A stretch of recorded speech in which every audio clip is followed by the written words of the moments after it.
Well, welcome everyone. Good to see you. This is, how many of these have we done now? It's 2003. 2003. We have now outlasted 3 administrations here at the Ed School, or at least lasted until the 3rd administration here at the Ed School. And it's really indeed a pleasure to be here and to continue to work with our student leaders as they develop this conference, and to welcome back our alums and to welcome our guests who will share knowledge with us the entire weekend. It was so. I almost fell back when I saw kids on our campus a few minutes ago across the way, and that they're part of this also is really, really, really important to have the student voice here. I'd like to congratulate the co-chairs, Carrie, Malia, Debbie, everyone else, all the leaders that put together the conference and told us what to say, and enjoy it because they worked so hard to put this together. So let's give them a hand also. Thank you very much.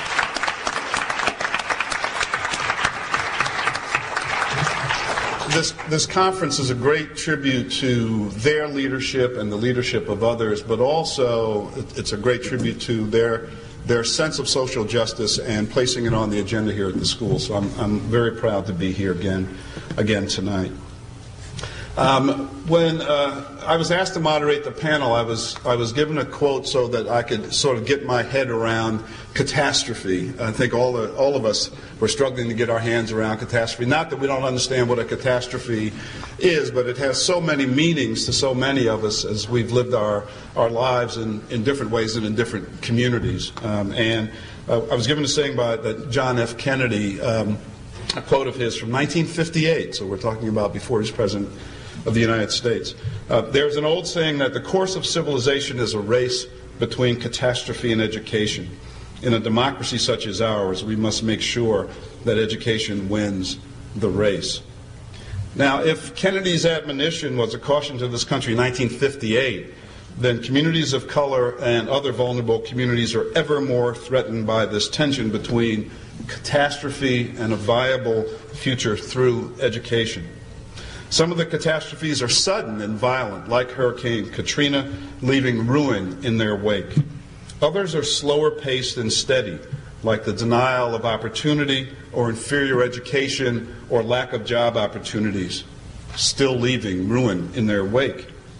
What has been both heartbreaking and remarkable in America has been the responses communities of colors and similarly impacted communities, the poor, second language learners, have forged for survival, advancement, and even in some cases prosperity, often successfully using educational systems originally designed to increase the chances of their failure.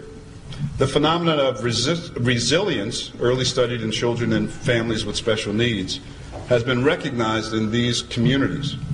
Yet resilience is often rejected as a knee-jerk, albeit necessary, response to dysfunctional institutions in these very communities.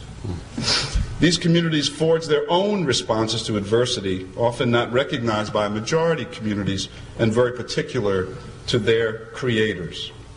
Our panel tonight is being asked to share their experiences, their ideas, and their research about what kinds of responses communities of colors have forged and can forge in response to these catastrophic occurrences and conditions, to ensure that they can better control our communities, better control the education and well-being of their members.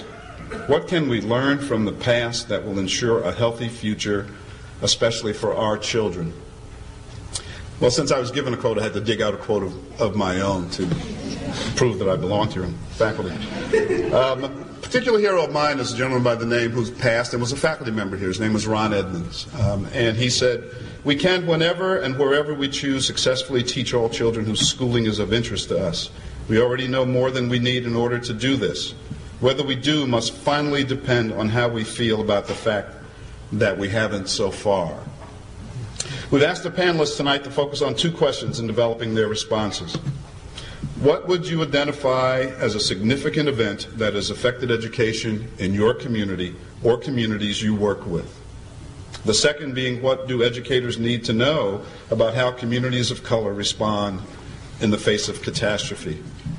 I'm going to ask each of the panelists to limit their remarks to 10 to 15 minutes so that we'll have some time left at the end for question and answer period with you. Let me introduce everyone. I'm going to introduce them all at the same time and then ask them to go in the order of introduction. This is going to be a very difficult task because I want to hear a lot from each one of these panelists. So we're going to get some tonight, and then we're going to bombard them with questions in a very short period of time, and then drag them across the street and keep them for hours while they get to answer all of our questions. Sandy Grande, Associate Professor of Education at Connecticut College, is the author of Red Pedagogy, Critical Theory and American Indian Education. She specializes in Native American education and critical race theory. In her work, she constructs teaching as the link between public education and the imperatives of democracy. Moreover, in her work with American Indian schools and communities, Professor Grande draws connections between the political project of forming a new critical democracy and the indigenous struggle for self-determination and tribal sovereignty. Welcome, Sandy.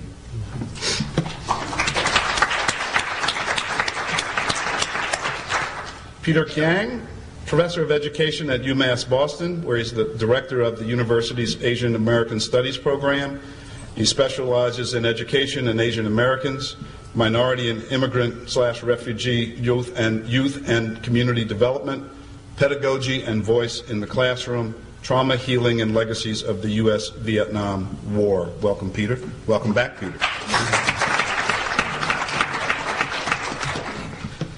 Cesar McDowell, once a colleague of mine here, Director, Center for Reflective Community Practice, MIT. His interests include the education of urban students, the organizing of urban communities, civil rights history, peacemaking and conflict resolution, and his extensive experience in the area of public engagement addresses the design and conduct of civic conversations that create opportunities for individuals from minority and poor communities to be included in a cross-generational and cross-racial public discourse.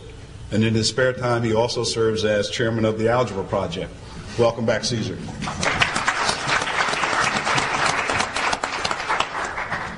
And someone who's been a colleague of mine for 30-odd years in various school systems and here at Harvard, Tom Hare, Professor of Practice here at the Ed School. He's also director of the Ed School School Leadership Program. He is the author of New Dimensions in Special Education, Eliminating Ableism in Policy and Practice. He served as director of the U.S. Department of Education's Office of Special Education Programs from 1993 to 1999. He was also director of special education in the Boston Public Schools and the Chicago Public Schools. As director, he was responsible for federal leadership in the Office of Education in implementing the Individuals with Disabilities Education Act, IDEA. He's a distinguished scholar and an advocate for children with disabilities in the education system and has written on special education in the reform movement, due process, and least restrictive environment issues. Welcome, Tom.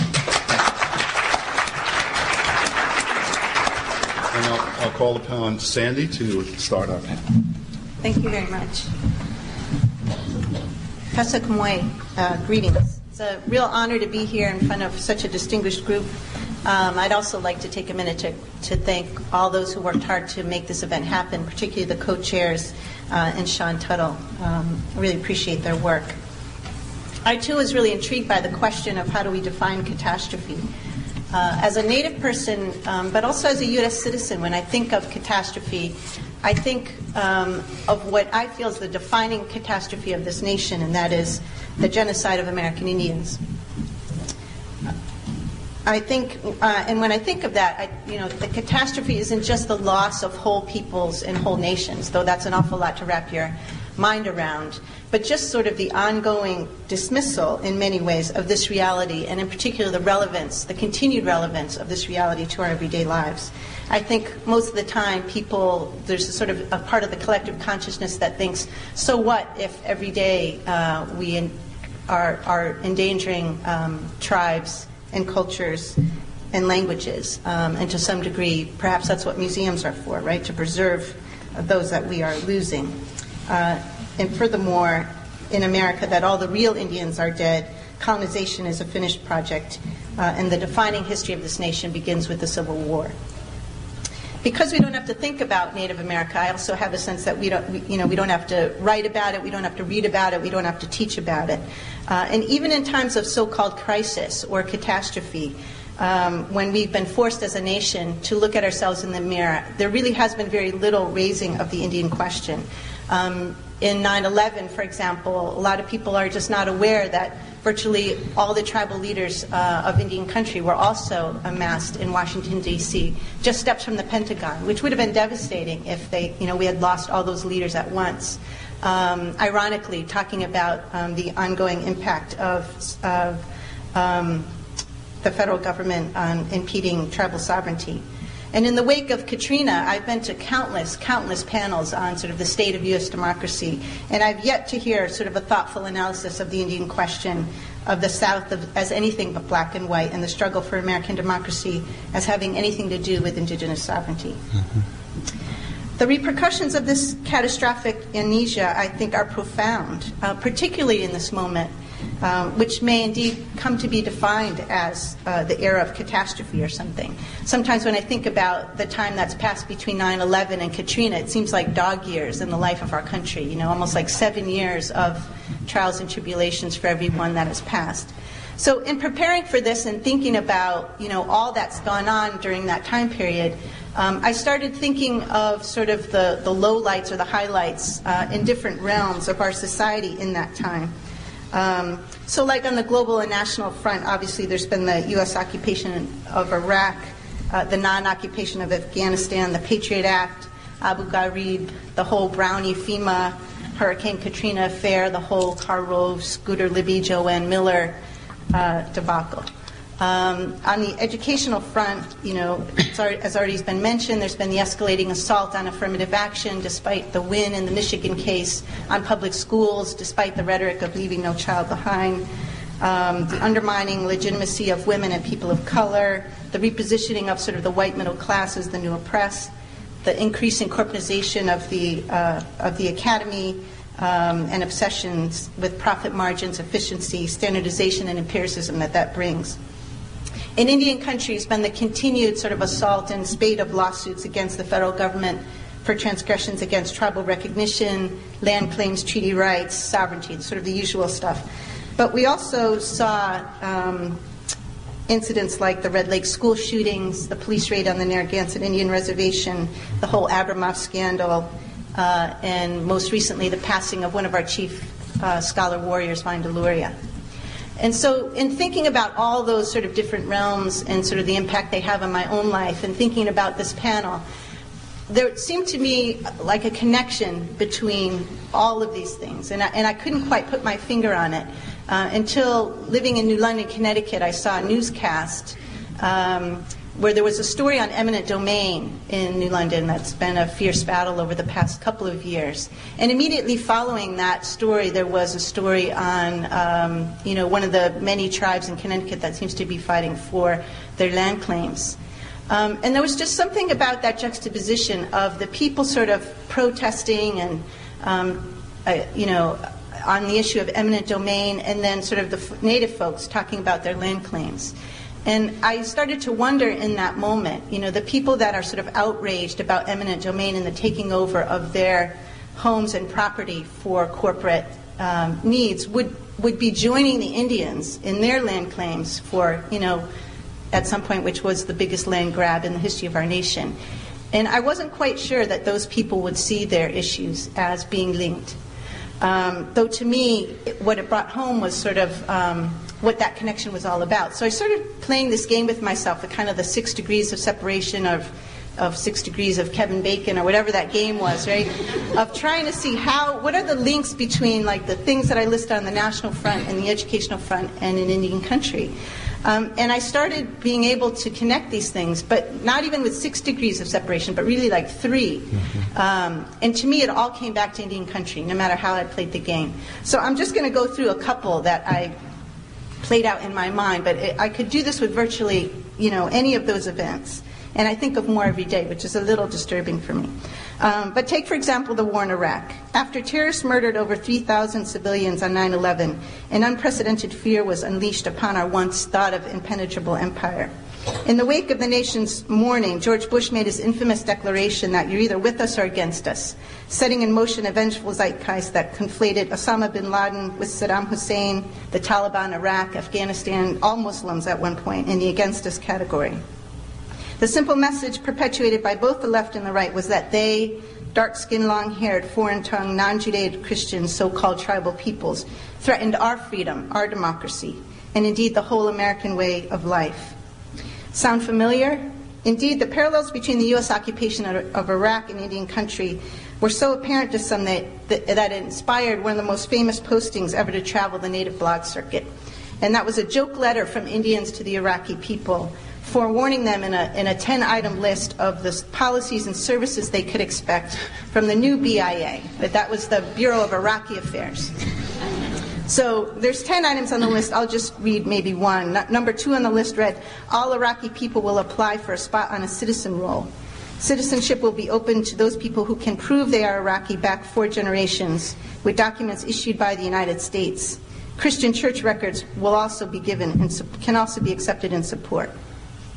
Number 5 was each citizen will be allotted 100 acres of prime Iraqi desert. They will be issued plows, hoes, seed corn, and the King James Bible. All leftover land will be open to settlement by the Israelis. So wrapped in irony and humor, the posting shed light on a very serious matter, and that's the pernicious endurance of U.S. colonialism masked as democratic paternalism. So from 9/11 to the Bush White House, from the Bush White House to policies supporting colonization as democratization to Indian country. I'll do one more, and that's Hurricane Katrina. A monstrous natural disaster that exposed an even greater national disgrace. Centuries of oppression and indifference toward poor Americans, African Americans, disabled, and elderly Americans. The hurricane blew the shroud off Los Olvidados, or the forgotten ones, making their plight visible to the world. I guess as it turns out, the revelation was televised. Together we witnessed the indelible images of mostly black bodies under surveillance being corralled and penned in the Superdome and Convention Center. Only after death and disease took their toll did the government commence evacuation, a chaotic and violent process where already fractured families were forced to disperse to unknown lands with no guarantee of return. Though on an entirely different scale, the last time a whole class of people was rounded up and forced to migrate at the hands of the U.S. military and under order of the president was in 1838. Thousands of Cherokee men, women, and children were taken from their land, herded into makeshift forts with minimal provisions, and forced to march 1,000 miles. Under indifferent army commanders, the human death toll in the first waves of removal were unforgivable. In the end, nearly 4,000 Cherokee met their death on the journey known as the Trail of Tears, or in Cherokee, Nuna Doaltsuni, the trail where they cried. Who would have predicted that over a century and a half later, so many people would cry again? From Hurricane Katrina to the Superdome, from the Superdome to the mass evacuation of the unwanted, from the evacuation, or was it a removal, to the Trail of Tears, 3 degrees of separation. Among other things, this exercise demonstrates how close the experience of the average American is coming to resemble what was once only the unfortunate reality of indigenous peoples. For over 500 years, to be Indian in America meant being subject to the random and militaristic powers of the federal government, to live under the continual threat of eminent domain, also known as detribalization, termination, or plenary power, and to be corralled onto reservations of poverty, despair, and dependency. But today, the post-9/11 imperialism of the Bush regime has initiated an indigenization of America, a historical moment where we were all feeling the effects of colonization. A multidimensional force underwritten by Christian fundamentalism, defined by white supremacy, and fueled by global capitalism. Some may question the notion that we all pay the price for the colonialist project. But in the wake of Katrina, I think even the most callous among us are beginning to question whether it's possible to disperse the poor and colonize far and wide enough, to build the walls high and fast enough to maintain the quixotic comfort zones of the investor class. The truth is that eventually levees break, tyrannies tumble, and empires fall. If you're still not convinced that the survival of one is contingent on the survival of all, consider the recent examples set by the indigenous peoples of Thailand, Indonesia, and the Andaman and Nicobar Islands. Once rank-and-file members of the world's Olvidados, they came to our attention when they miraculously survived the tsunami. As the tides, winds, and animal migration patterns shifted and the voices of the cicadas fell silent, the elders knew it was time to flee to higher ground. Even the Moken fishermen who happened to be out at sea in these little small handmade rigs survived, sailing further out alongside the dolphins who also survived. One final testimony to the power of indigenous knowledge was the 100-year-old Nias Island homes, which weathered the tsunami completely intact, while the new modern homes built of brick and cement were destroyed without a trace. What is one people's miracle is another's common sense. Thus, as the dominant patterns of belief and practice become increasingly connected to catastrophe, the need to understand other patterns of being as legitimate and competing sources of knowledge is ever more critical. The point is not to romanticize indigenous knowledge, but rather to disrupt the myth of change as progress, and progress is change. I believe the primary lesson in all of this is pedagogical.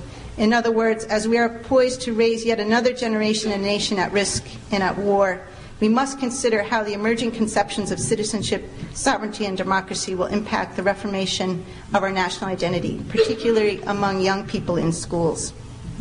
And I'm happy to talk later about my own sense of how that happens and what I define as a new red pedagogy for community in schools. But in general, the hope is that a red pedagogy will reimagine schools around a decolonial imaginary, where indigenous and non-indigenous peoples work together in solidarity, building transcultural and transnational coalitions to construct a nation free of imperialist, colonialist, and capitalist exploitation. When I think of this kind of coalition, I think of the profound poignancy embodied in the Mexican soldiers, many of them indigenous, who recently marched north to San Antonio, the site of the Alamo. They were carrying food and water for families displaced by Hurricane Katrina. It was the first time a Mexican army crossed into the United States since the U.S.-Mexican War, circa 1848. Surely the ironies there can't be lost on everyone. So I think if we can commit to that kind of insurgency and border crossing, we can define a strong and poetic vision for education, one that is predicated on the root principles of decolonization for all human beings and the rest of nature. So please remember, each one, teach one, Iskabasunki. Thank you.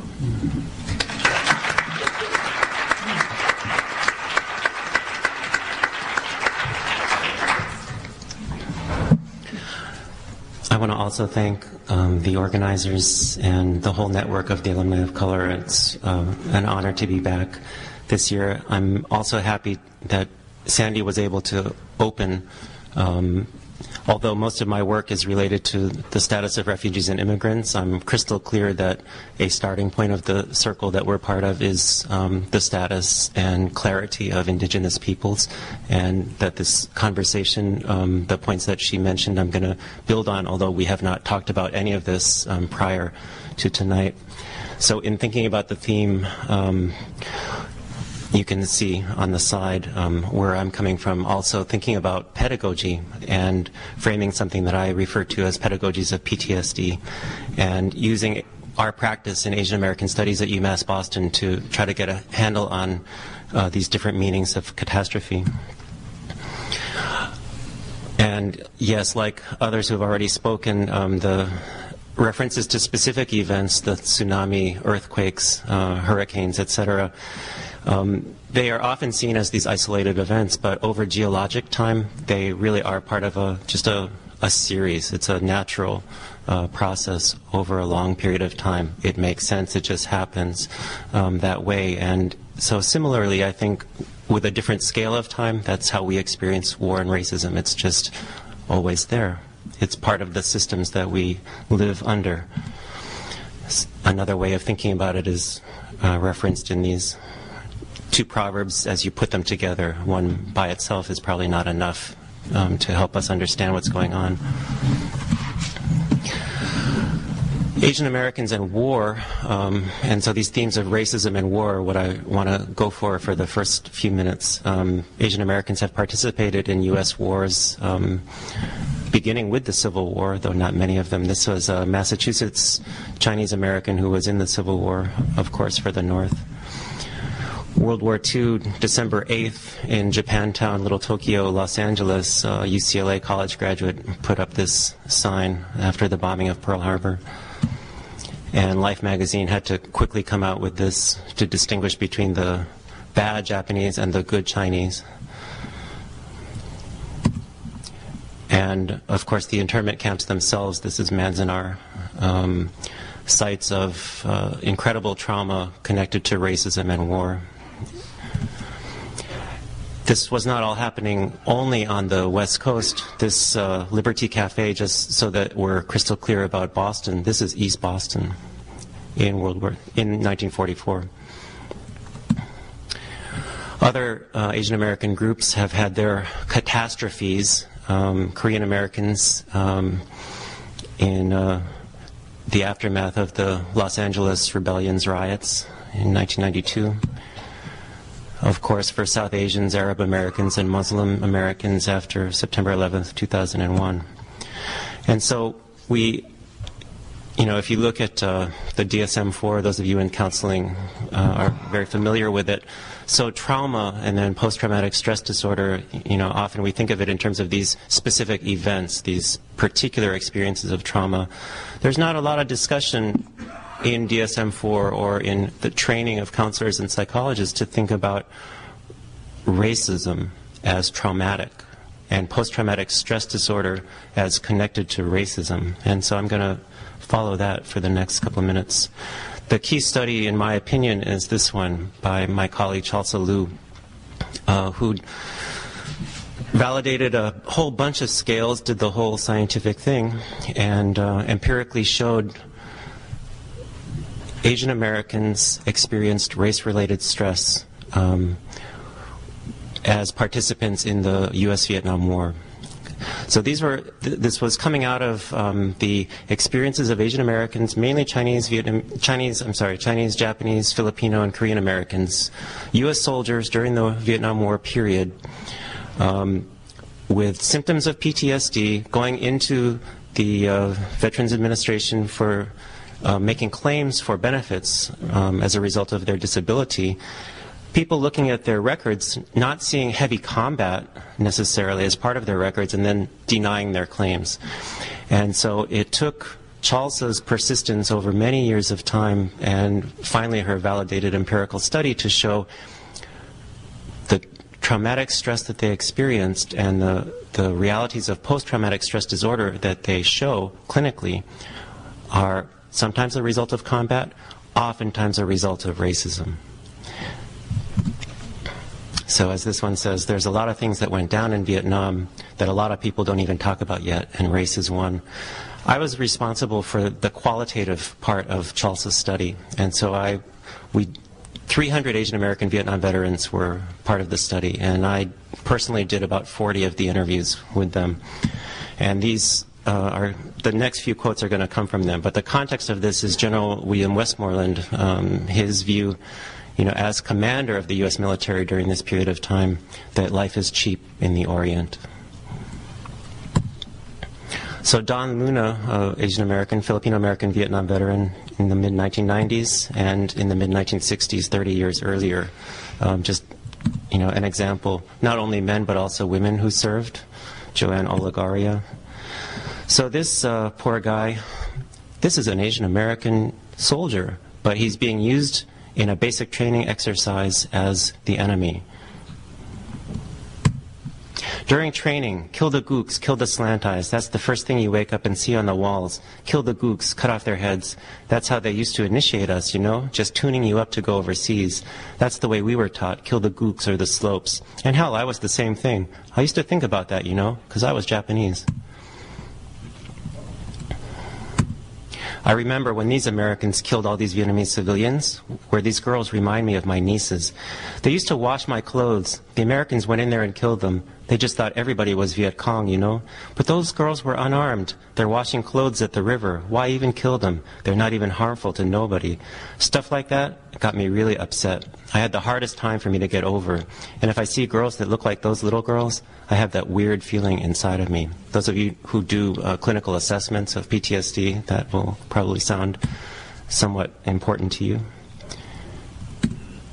Yeah, when we first got in country, kill the gooks, I remember the guys were on our truck. Guys started throwing the sea rat cans at the kids, busting their heads, busting their faces with the cans.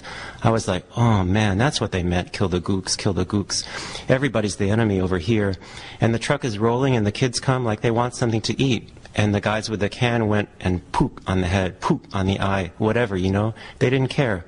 A lot of the black guys said, why should we be like that to these people? Hell, the white men are like that to us.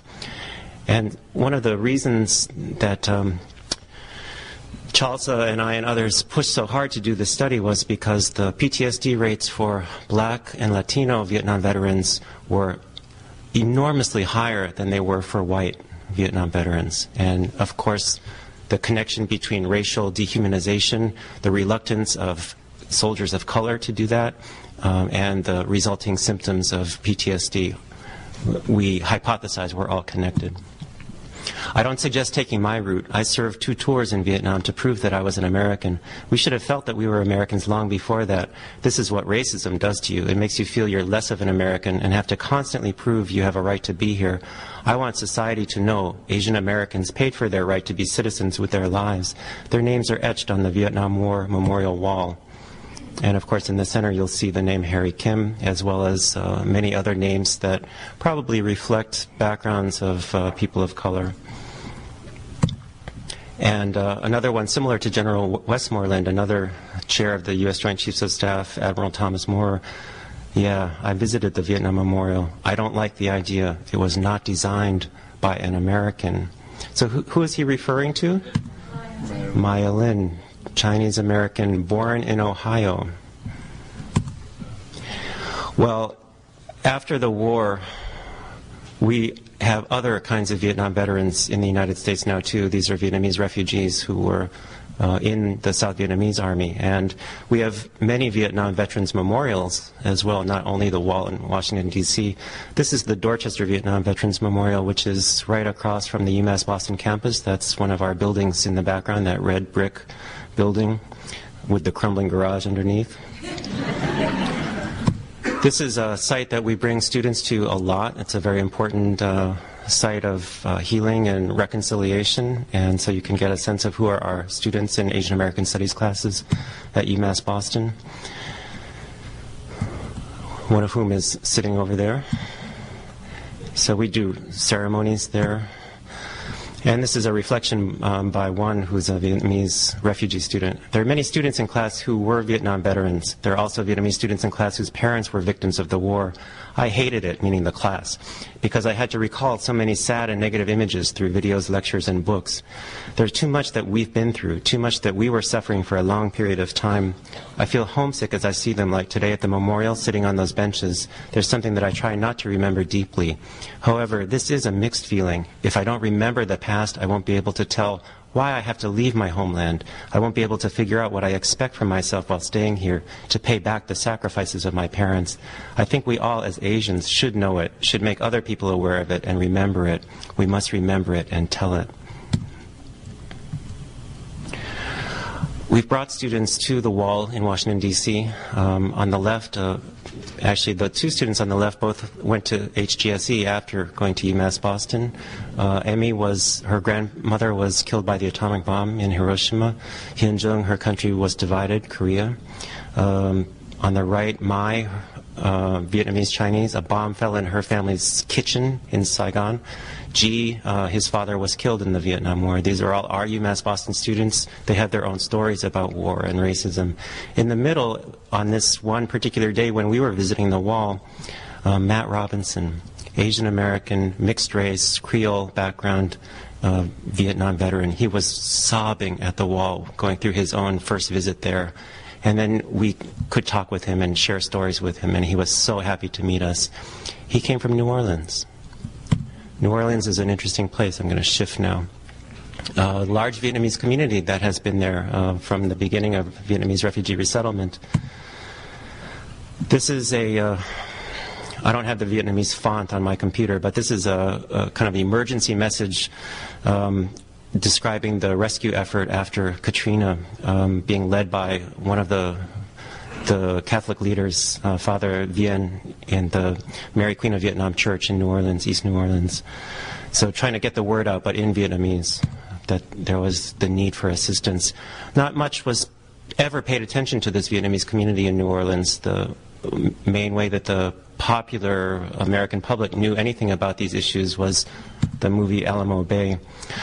But Katrina happened right at the beginning of the fall semester. I'm teaching a class on Boston's Asian American communities, and we're talking about the issues here in Boston, but also wondering, particularly since we had maybe 7 or 8 students who were Vietnamese American bilingual students in that class, what could we do?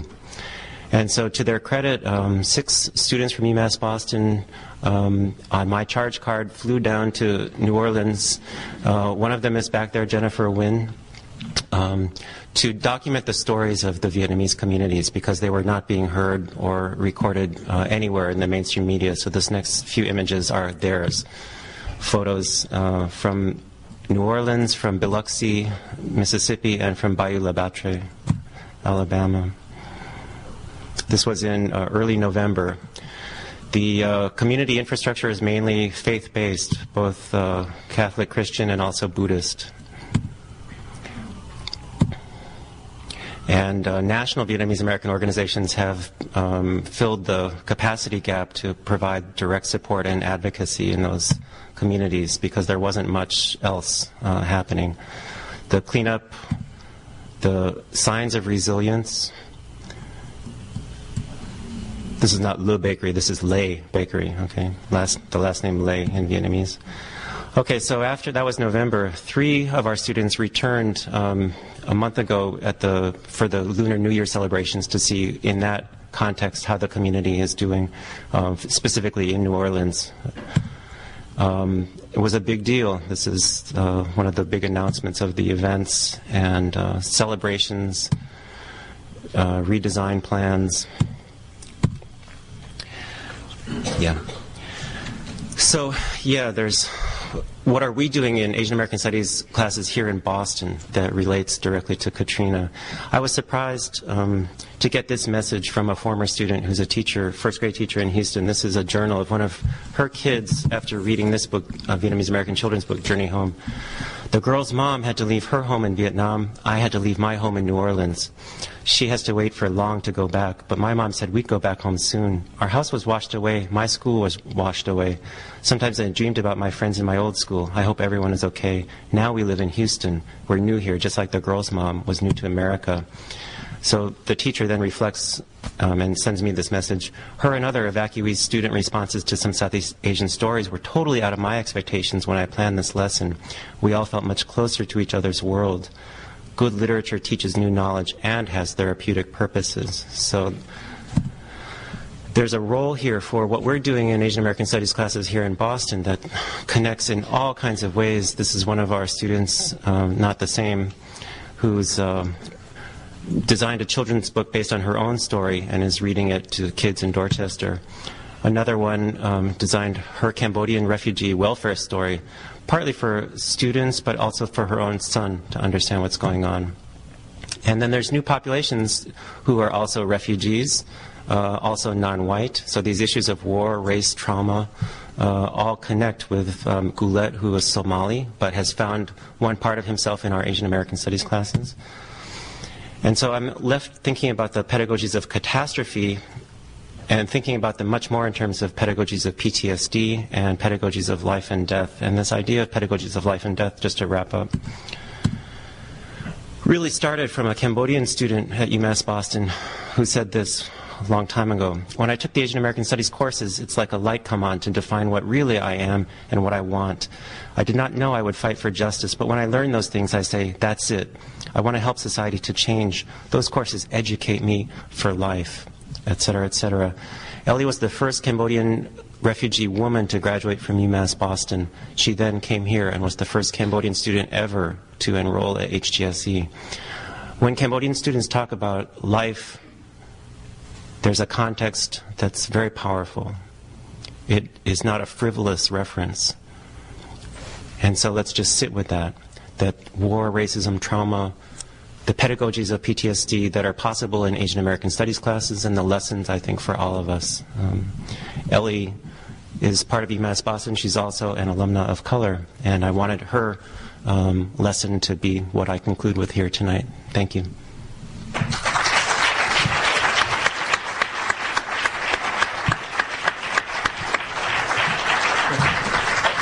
I do have handouts too, just a one-page thing about the research project in the Gulf Coast and an article about pedagogies of PTSD later if you're interested.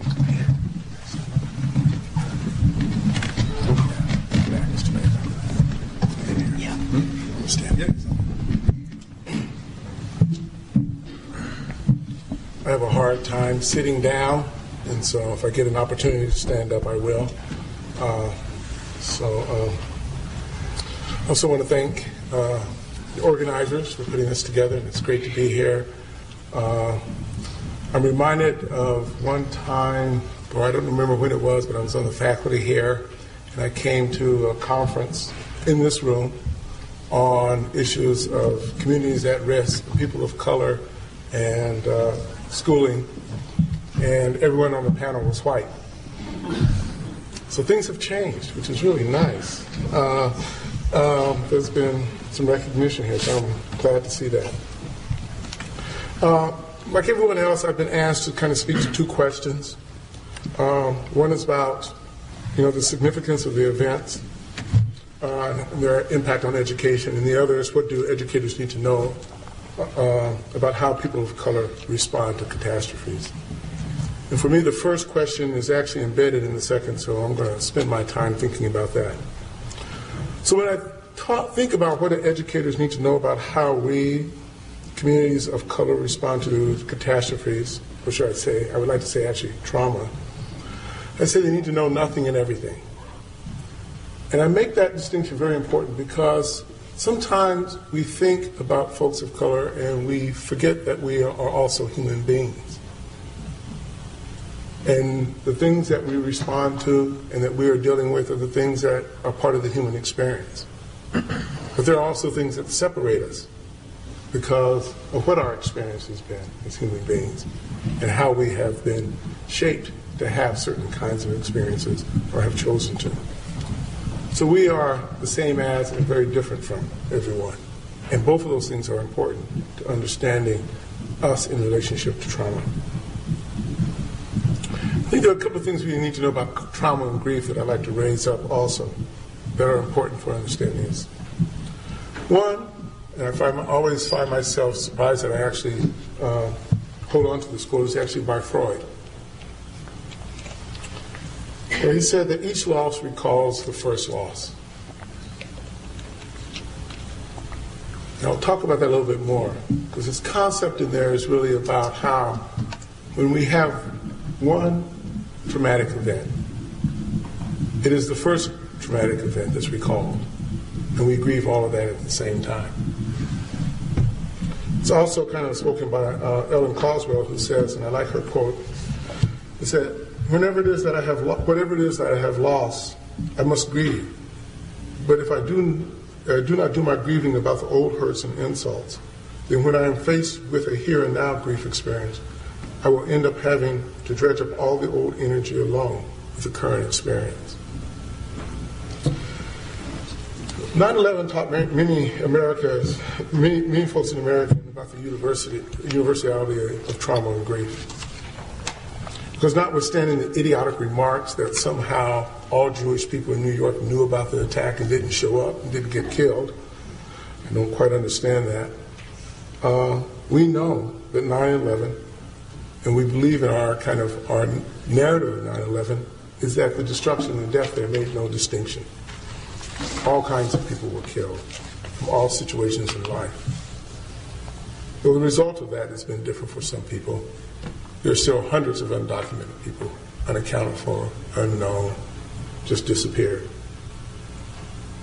9/11, the events of 9/11 left this country kind of struggling with trauma and grief, and a terror kind of hadn't known collectively.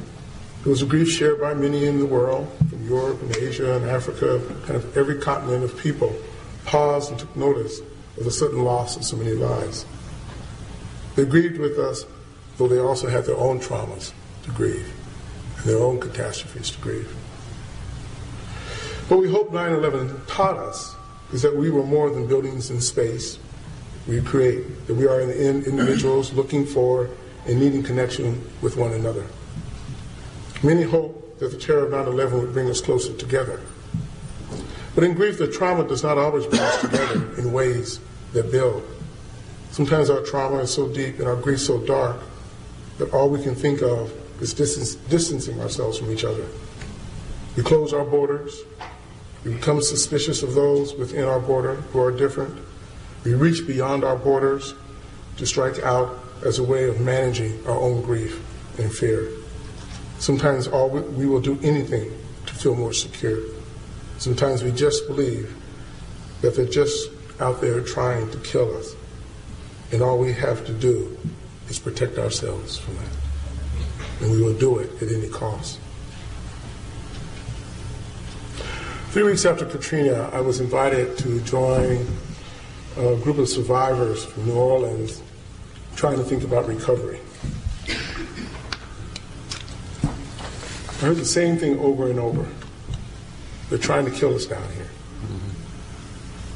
That's what people were saying. We all know the stories of the event. We've all saw it on TV. We all heard the stories. And it's in us, you know. I'm just, thinking each of us tonight has already talked about it. It's part of who we are. So we have it in us. But it's interesting because I think, while people are asking the question, or stating they're trying to kill us down here, they're also doing something very different. And I want to share 2 stories with you. In Algiers, which is just right across the river, and which is a little higher up and wasn't destroyed by the flood, a gentleman named by Malik. Now, Malik is an interesting guy because Malik is pure street, but he's an old snake corps organizer. So a lot of people left Algiers, and when they left, they knew Malik, and Malik wasn't going to leave. So they gave Malik the keys to their house because they said, hey, he'll take care of things. If anything needs to happen, we'll let Malik go in and take care of things. But the waters came. Not much damage in Algiers compared to other places. And he spent his time trying to rescue people and ended up collecting lots of young black men who were actually being harassed by the police. And he started to create a refuge in Algiers for young black men. And out of this refuge, these young black men, under Malik's guidance and with him, started to build a health clinic to respond to the needs of people who were going to be coming back, and an education center. So out of all of what they were experiencing, because these kids, I don't even know how to begin to explain this, but they'd walk down the streets in Algiers, and they had to hide from the National Guard who was there to protect them, because they would be arrested. Or that's if they were lucky. Because if they weren't lucky, then all the kind of private militia who were down there would shoot them and kill them. Malik stayed in his apartment, in his house for 3 days once because 3 guys were actually murdered in the yard. He was waiting for friends to come get him out of the house. Nobody knows why. But he knows who they weren't, and they weren't people from the neighborhood. They were some of these militia who had done it. But in the midst of all that, they worked on all of this kind of rebuilding the community. The other story I'll tell you took place 2 years before Katrina in New Orleans. There was a set of people who were worried about the quality of education and what was happening in New Orleans around education. And they had started actually trying to educate parents around what could be done to change the quality of education in that school system. And from many, many night meetings and kind of parent education efforts and education with parents and kids together about not only what was happening in schools, but also giving parents a sense of how to deal with the curriculum itself, they started to link their fate to other school systems, both in Oakland, some in Baltimore, and they built this effort called the Quality Education as a Civil Rights Movement. And their goal was in 2006, in this year, to actually do a march on Washington, making the demand for quality education as a civil right. So they had built the infrastructure for a grassroots campaign. Katrina hit. This network of people reorganized itself to provide relief work and recovery work. They renamed themselves the People's Hurricane Relief Fund. It is the broadest grassroots development and recovery effort happening in this country, and it's really amazing.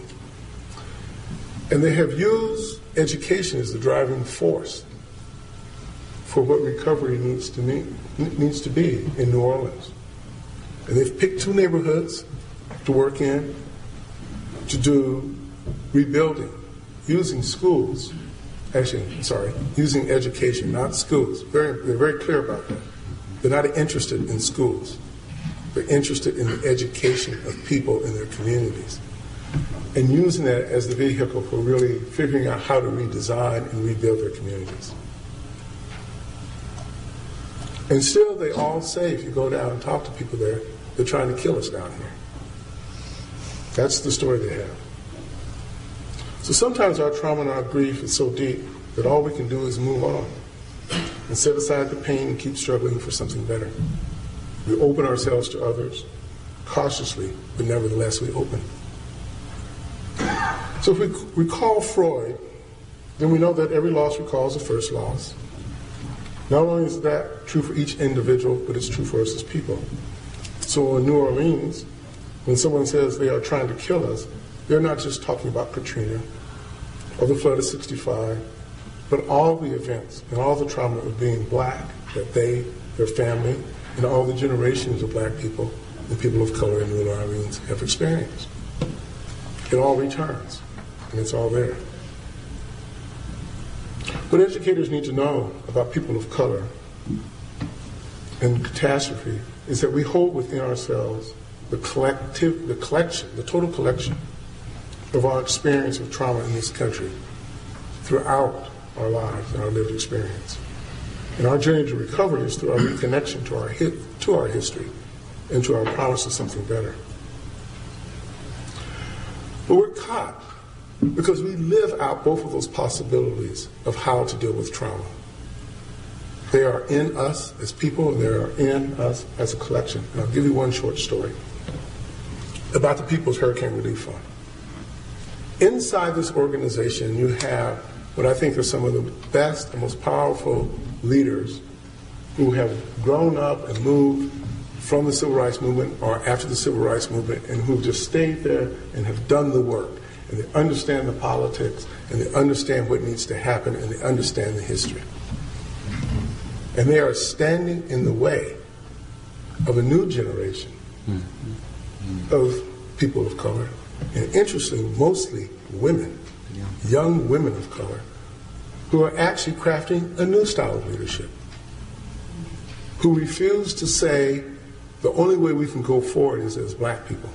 They say the only way we can go forward is in unity with the other people who have lost this. And so now you have a fight within ourselves that's inside of each individual, I think, who's lived in this trauma, and it's inside the community. And the community is trying to figure out, how do we deal with this? Because we know if we don't find a way to deal with this, then we don't get anywhere. So one of these young women, Shauna, says to me the other day when I was talking to her on the phone, and I was telling her about it, I was going to say, well, I was going to tell people, you guys are always saying that people are trying to kill us down here. She said, well, they are. And they always have been. And they always will be. And we'll always be here. Because that's the reality. Because they're here to stay. The last thing I wanted to say in all of this is that I think those of us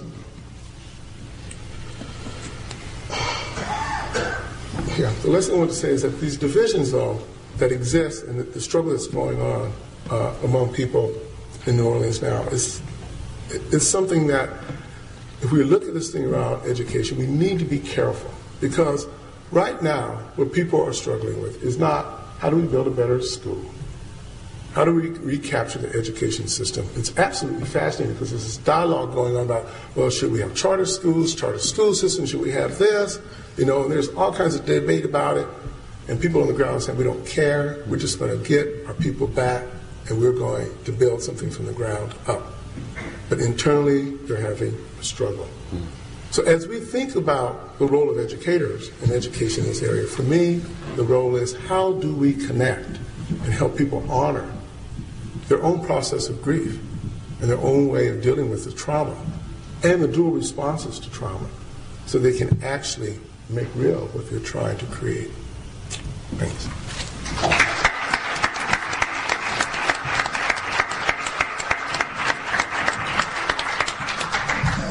I think I'll stand too. Thank you for giving me permission. Agency. It's an accommodation I like. When thinking about this topic tonight, I talked to Kerry quite a bit, and again, I would like to also commend all the organizers tonight, and to Bob. In talking about the issue of catastrophe, the thing that came to my mind was the catastrophe that was experienced by hundreds of thousands of Americans with disabilities, which was institutionalization, which was the prevalent and common response of society to significant disability in the United States until the late 60s and early 70s. I remember going to those places as a much younger person than I am now. Bob and I discussed this because he did as well, because we have a similar history. And being appalled at what I saw. A young reporter named Geraldo Rivera exposed the largest institution in the United States, Willowbrook, which was on Staten Island, in 1972. And that expose ignited a movement that has yet to reach its fruition, but has vastly improved the status of people with mental retardation and other cognitive disabilities and significant disabilities in this country.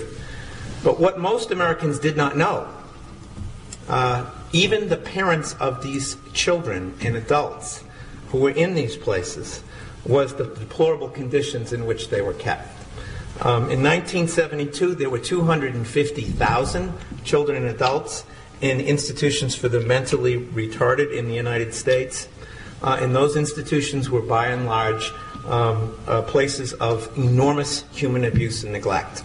The Willowbrook Institution, which Geraldo exposed, was the largest in the country, and within 1 year of admittance, 100% of the people, mostly children, who went to Willowbrook contracted hepatitis B because of the unsanitary conditions in that institution. Thousands of them died unnecessarily.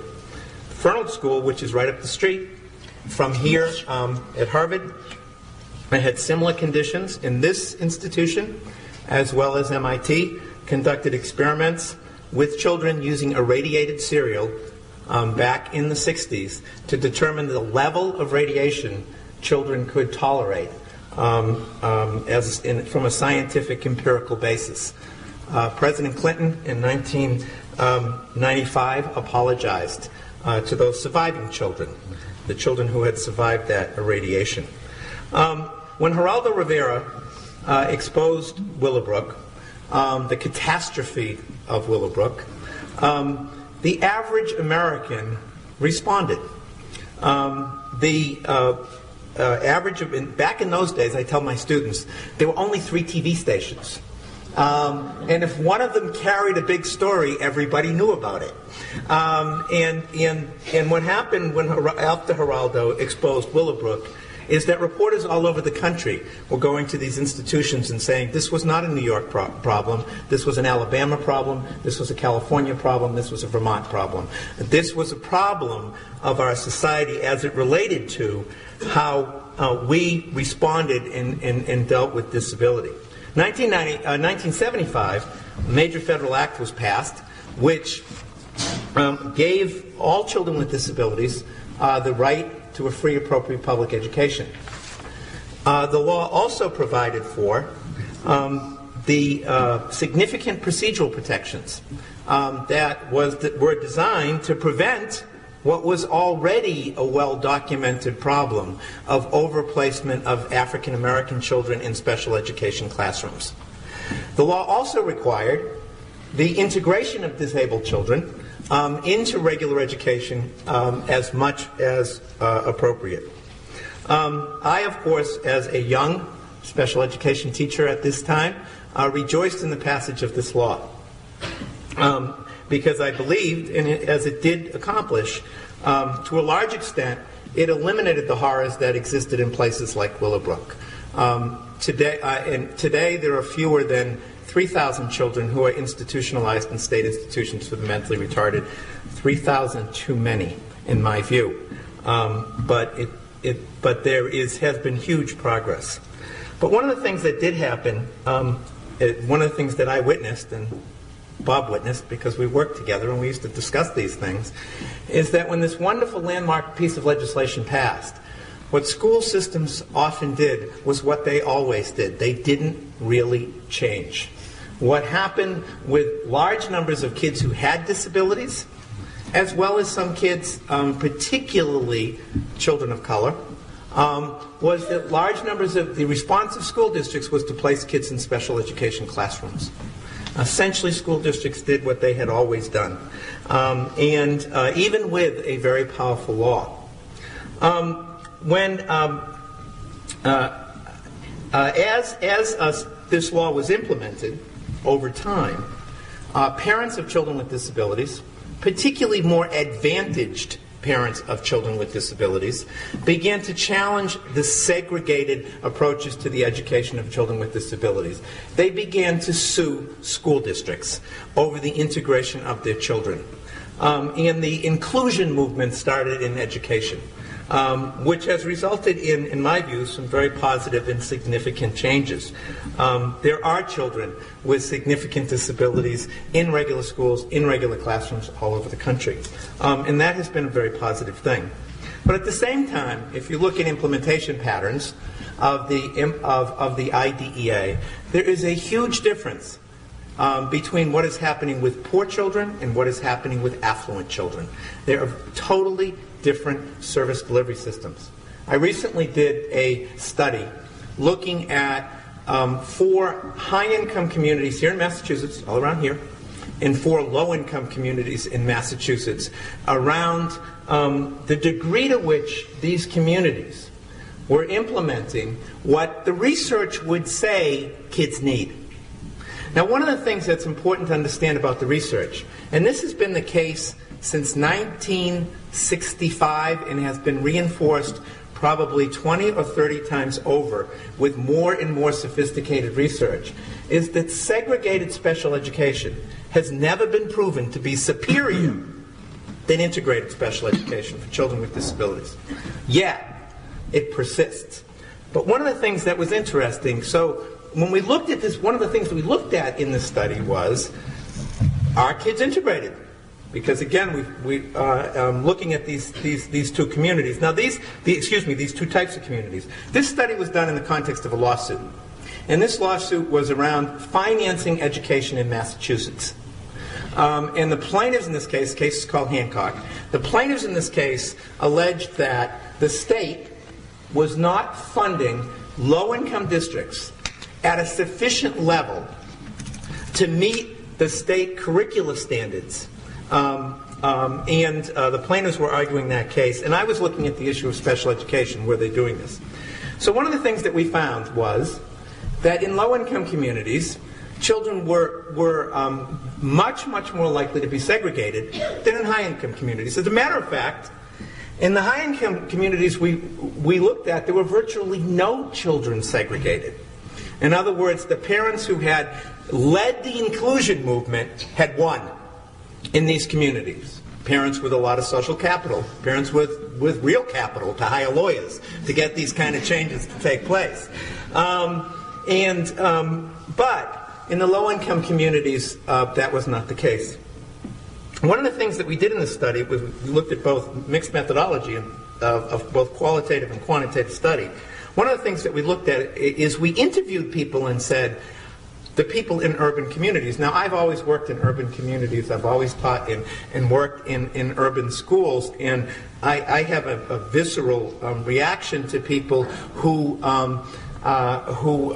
look at people who work in urban schools and assume that we're not as competent as our suburban and other counterparts. Because I know that some of the best education you will ever see is in urban schools. And some of you know that because many of you have worked in those schools and have produced wonderful things for kids. So we asked the people in these schools, why aren't the kids, do you think the kids should be integrated? Now, and we asked them about particular pieces of research. What was interesting was the urban educators and the suburban educators did the same research. And then we asked, why aren't you doing this? And the answer was, we don't have the resources to do this. Now, some people might say, some people, certainly this was the case with the defendants in the case, the State Department of Education, was basically saying that this was a failure of leadership in urban school districts. And so we, again, interviewing these leaders, we're thinking, boy, they know what this is all about. But they were talking about issues of resources. And so we looked at the resource issues. For instance, if you are a disabled kid in Springfield, $5,000 less is being spent on your education than if you're a disabled kid in Wellesley. So that there was, if you are a disabled kid in Lowell, you have one school psychologist for every 400 of you. If you're in Lincoln, you have one for every 90. So what was, again, what hit us in this particular study was the fact that what has gone on continues to go on for poor kids. And that is largely kids of color. And that what has happened in this country, the good news is, what has happened in this country is that children who come from advantaged backgrounds, who have disabilities, in many places are getting the best education that has ever been afforded to disabled children in the history of this country. Wonderful practices are going on. But this is not happening with poor kids. Just a recent study that's come out, and I don't want to sound, I want to stop at this, almost at this. Recent study that's come out. 2 minutes. 2 minutes. Okay, thanks, Bob. Recent study that's come out, National Longitudinal Transition Study. I guess I'm going to be the Quantron in this panel. The National Longitudinal Transition Study, which is a sample of kids, nationally represented sample of kids, of 8,000 kids who are in high schools. In high schools in 1997, and looking at educational attainment levels in 2003. So this data is relatively new, and I've been going into this data a lot. And when I first started looking at this data, I was absolutely jubilant, because the educational attainment levels of disabled kids, comparing 2003 with 93, had improved significantly. Major increases in college participation rates, major increases in employment, major increases in high school graduation rates, decreases in dropout rates. Great news. Almost all of this increase in attainment level is being enjoyed by middle and upper middle class kids, and virtually none of it, when you disaggregate this data, is being enjoyed by disabled kids who are poor. So again, I think that gives us a tremendous challenge. And I think one of the things that we need to do as educators is that we need to look at the issue of racism and ableism and the intersection of those two things as they relate to the education of poor children. I want to just end with an anecdote. I had a student, I was at an assembly in a suburban in Newton North, which is a very diverse high school. And they do a wonderful job of directly addressing issues of diversity, issues of ableism, as it relates to kids with disabilities. And I gave a talk about the disability civil rights movement to this assembly of kids. And after the assembly was over, this young woman came up to me who had Down syndrome, and I had referred to a particular book, and she said, "Sir, could you tell me what that reference was?" This is a young girl with Down syndrome. And I said to myself, this is a kid that could have gone to Willowbrook 30 years ago and may not have even lived. And she's asking me for a reference of a book. And I said, boy, the world has changed. And, she was adorable. I had her come to my class. And so students were asking questions and so forth. And so finally, Megan, I know her, Megan turned to me and said, "Tom, the issue is diversity. I have Down syndrome. Kristen is in a wheelchair. Dan is deaf. And at my school, we have black kids, we have Puerto Rican kids, we have gay and lesbian kids. Tom, it's all about diversity." Thank you.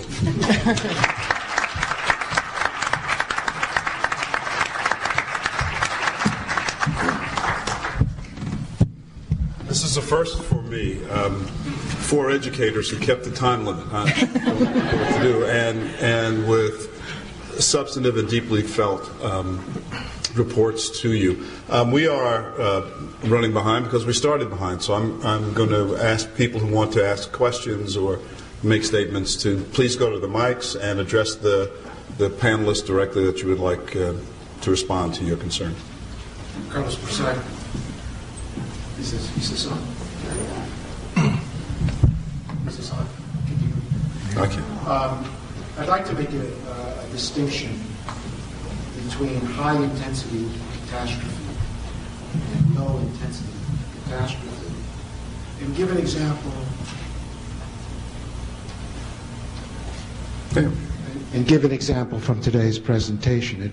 Professor Grande's superb structural presentation is a high-intensity example, even though it has continuation and institutionalization. And so is Professor Kian. And to some extent, Professor McDowell mixes it, all right? And the perhaps classical example of low intensity is Professor Hare's.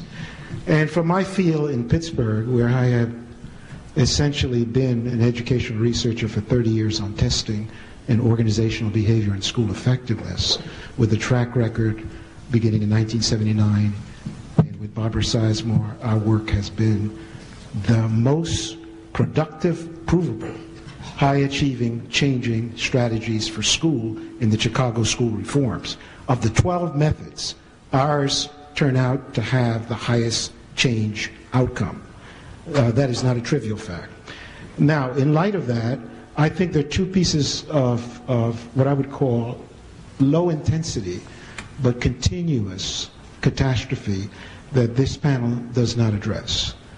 And one is one aspect of No Child Left Behind in the ability of the federal government to take over school districts that are not performing, and what happened in Pittsburgh this month, namely that the school district decided that it will reorganize to preclude being taken over by the federal government.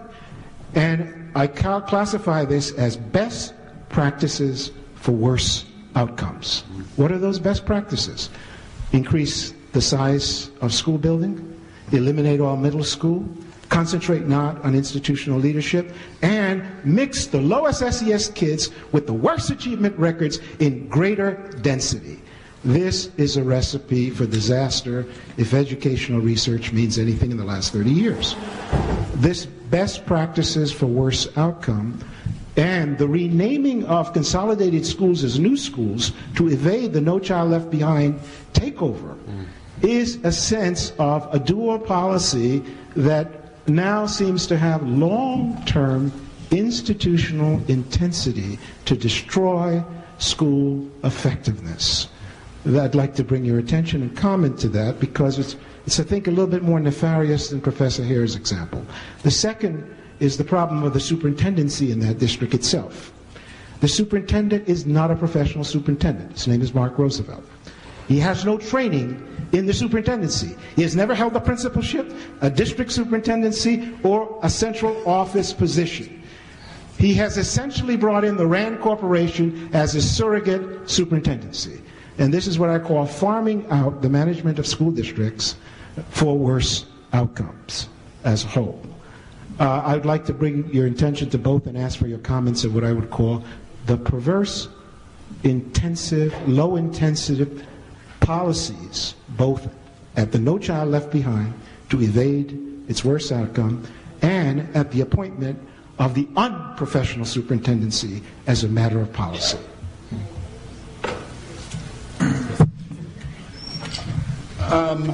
I'm a court monitor in Champaign-Urbana, and my role is to monitor their efforts to essentially reduce the overrepresentation of African American and Latino kids and all the bad stuff, and underrepresentation of them and all the good stuff.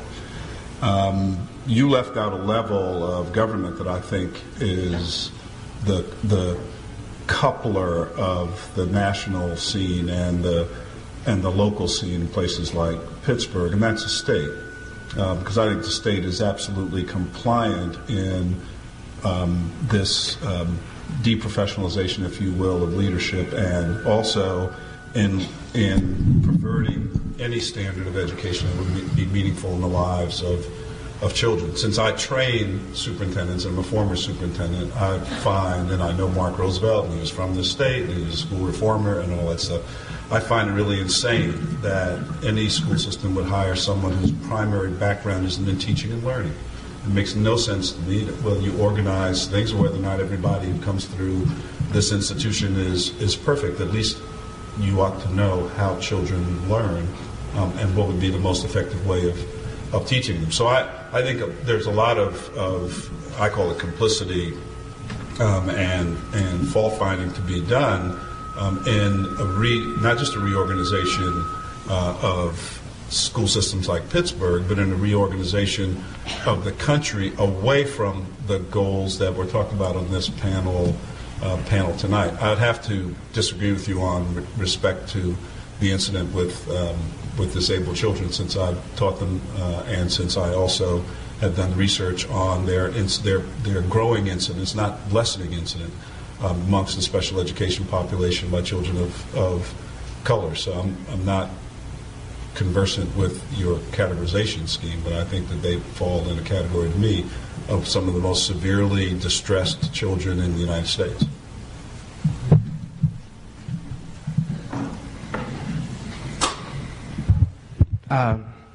My name is Aaron, and I'm a student. And as a student, I always think about education. And you guys were talking about education as the primary way to cope with catastrophe and overcome catastrophe.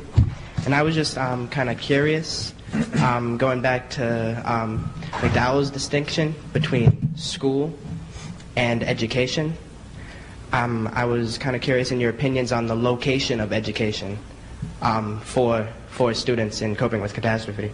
So basically what I'm trying to ask is, in pursuing change in our communities, where do you think the basis of education about civil service should be?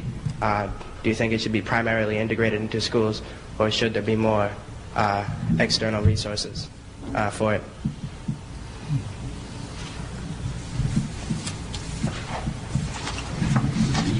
Sure I quite got the question. I'm not quite sure I got the question, but are you asking really? Can you give it to me again? Yeah, I'm mostly talking about the location of education. Like physical location? Yeah, physical location. Okay. Physical location. Yeah. That helps. That helps a lot.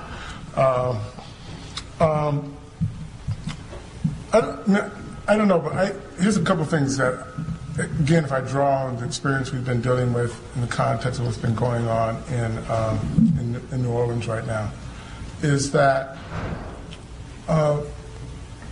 actually it's actually kind of interesting because some of the few buildings that survived are some of the schools. But people are not thinking about how to reopen those places as the school. Right? They're thinking about how to reopen those places as one of the few facilities that are still there as kind of public centers for really communication in the community, because that's the big issue that people are dealing with, right? And you can't start anything around any form of education if you don't have a place for people to gather and exchange and communicate, which is what folks are really dealing with.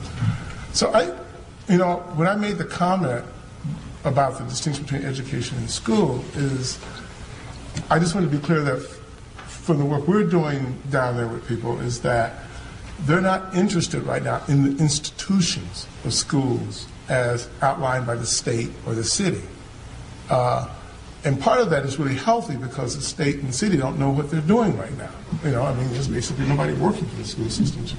They're trying to figure it out. And in the meantime, people are trying to figure out what do we put in place as we have people come back and they're trying to do things.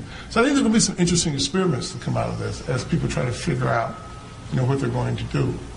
If people don't get shut out at the policy level, which is the real danger here, is that while people are doing things on the ground to experiment, there's another set of things that are going on at the policy level that can shut all of that down within a year or so.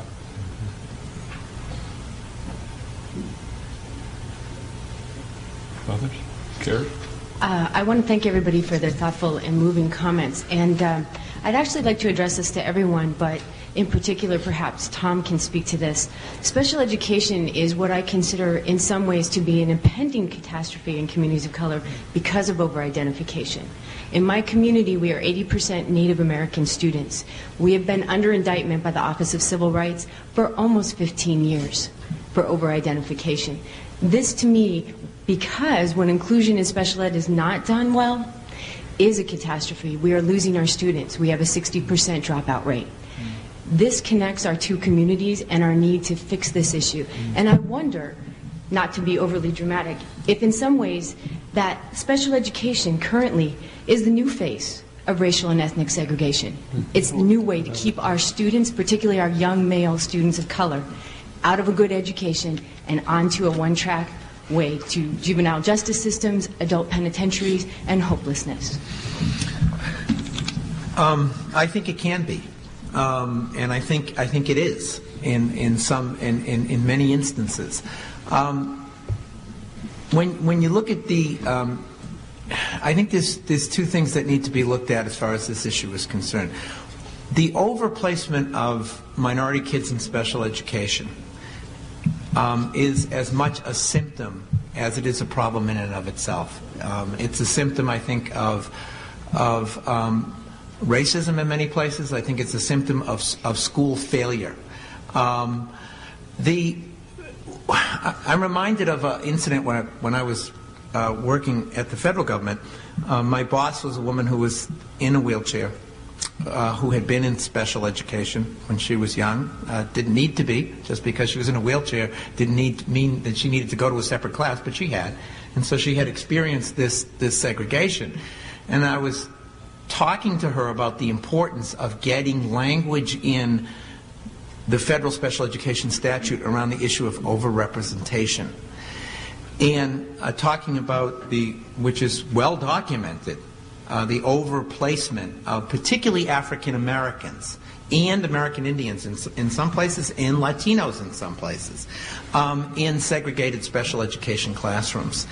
And we were talking about the approach that you're talking about, looking at the overrepresentation issue. Well, she said, what if the numbers were right? Why do you think that's a good place for anybody? Because she had been, she was a white woman, but she had been in a segregated class, and she never thought she should have been there either, even though she was in a wheelchair. So I think that there is the issue of overplacement, but there's also the issue of the degree to which special education, I believe, gets redefined often, depending upon the community in which it's being implemented. One of the things that we know about identification rates, for instance, is some of the most overrepresented kids, if you just look at identification rates, are affluent kids, are upper middle class kids. Now, they're not going to special classes. They're getting untimed SAT tests. And they're getting extra help in physics from, a special ed teacher or whatever. And special ed for them is an unquestioned benefit.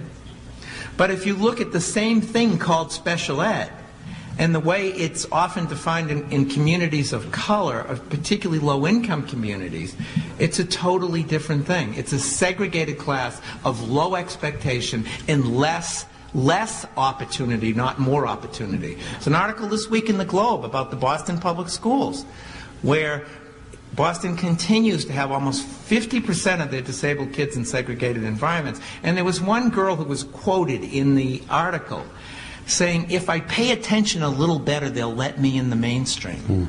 Well, that's just like someone saying, if I can walk up the steps, they'll let me in the building, as opposed to saying a ramp needs to be there. And that this kid at this age had internalized this, in what I would call oppression. And she had internalized it. She had figured out the rules, that she had to be a particular way to get opportunity. I think is another piece of that puzzle. I think one of the things that we need to do with all kids who are served in special ed, but particularly given his history of abuse, I mean absolute abuse of special education, of minority kids through special education, that one of the things that everybody needs to do when they sit down, many of you are educators, many of you are practicing educators, when you sit down and do an IEP meeting at a kid, about a kid, is you need to ask the question, is what's coming out of this meeting beneficial for this child? And if you answer that question no, you shouldn't do it. And again, for many of these kids, they'd be better off if people did nothing. And leave them where they are, then put them in special education. Then certainly put them in special education classrooms. But the other thing that I think is important too is that many kids, minority kids with disabilities, are not identified and don't get the benefits that they need. African American kids, the last time I looked at this data, African American kids were many times less likely to have the benefit of an untimed SAT test than white kids. So that's the flip side of this coin, that disability identification can carry benefits with it. And so for all kids who have disabilities, it should be beneficial. As we close up, one thing that struck me, there's so much that struck me, and I really want to thank all of our panelists tonight. This was phenomenally, once again, as I said earlier, both heartbreaking and sort of enlightening at the same time, as so much of our lives in communities of color are, and as I said, in other populations that we have made vulnerable, is that so much of what some of you have been talking about with regard to the education of children is occurring outside of schools.